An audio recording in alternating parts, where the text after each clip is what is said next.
Bonjour, dans cette vidéo, on va parler des événements qui sont compatibles et incompatibles.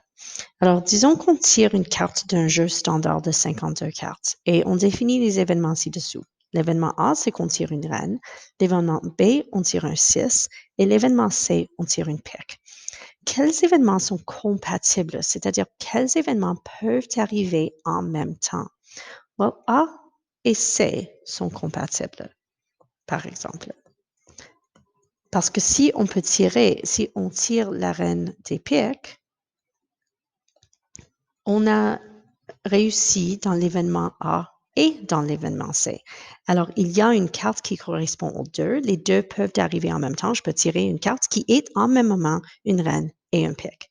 Pour la même raison, B et C sont compatibles parce qu'on peut tirer le 6 de pique. Et cette carte correspond à l'événement B et à l'événement C. Alors, si on peut avoir les deux en même temps, les deux événements sont compatibles.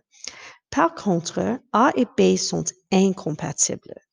On ne peut pas tirer une seule carte qui est en même temps une reine et un 6. Les deux ne peuvent pas arriver en même temps, alors ces événements sont compatibles. Si on relie ça à notre étude des ensembles, dans le cas des événements compatibles, il y a une intersection. Les cartes qui sont les reines et les cartes qui sont des piques ont une intersection. Mais pour des événements incompatibles, les cartes qui sont les 6 et les cartes qui sont les reines sont séparées. Il n'y a pas d'intersection entre ces deux ensembles. Considérons une autre situation où maintenant je vous donne les probabilités. On a un événement A qui a une probabilité de 0,5 et un événement de B qui a une probabilité de 0,38. Je sais que l'union des deux ensembles à la probabilité de A ou B est égale à 0,75 et on veut savoir si ces deux événements sont compatibles ou non. Essentiellement, est-ce qu'il y a une intersection ou non? Ce qu'on a vu dans notre étude des ensembles, c'est que le nombre d'objets dans l'union de deux ensembles, c'est le nombre d'objets en A plus le nombre d'objets en B, mais moins l'intersection entre les deux, A et B, et que ceci devrait donner le nombre d'objets dans A ou B. Il fallait soustraire l'intersection parce que ces objets étaient comptés deux fois dans l'ensemble A et l'ensemble B. Ceci marche également bien pour la probabilité, c'est-à-dire la probabilité de A plus la probabilité de B, moins la probabilité des deux, est égale à la probabilité de l'un ou l'autre.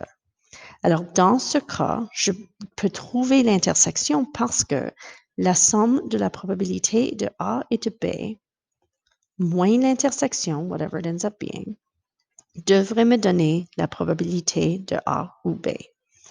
Si je résous ceci, j'ai 0,5 plus 0,38 qui est 0,88. 0,88 moins la probabilité de A ou B, A et B, pardon, égale 0,75. Tout ce qui est important en ce moment, c'est que je peux voir que la probabilité de l'intersection n'est pas zéro. Et ça, c'est suffisant. Je vais parler de ça dans un instant.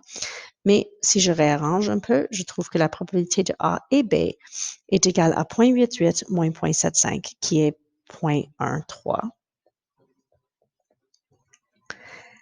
Et ce qui est important, comme j'ai mentionné, qui n'est pas zéro. Alors, puisque la probabilité de l'intersection n'est pas zéro, donc ces événements sont compatibles. Il y a une intersection entre les deux, il y a une certaine probabilité que les deux vont arriver en même temps. Si la probabilité de A plus la probabilité de B est égale à la probabilité de A ou B, c'est-à-dire que l'intersection est zéro, on a des événements qui sont incompatibles. Alors, ça, c'est deux formules que vous allez trouver sur votre feuille de formule. La probabilité de A plus la probabilité de B égale la probabilité de A ou B sans une intersection.